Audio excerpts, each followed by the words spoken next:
Sướng. Dạng chân là nó khác.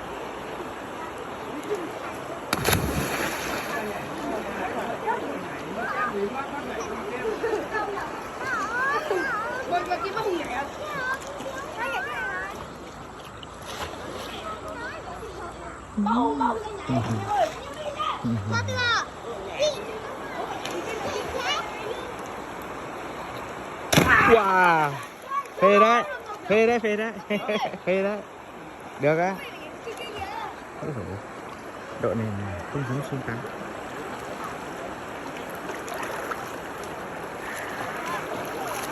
Tiến đâu?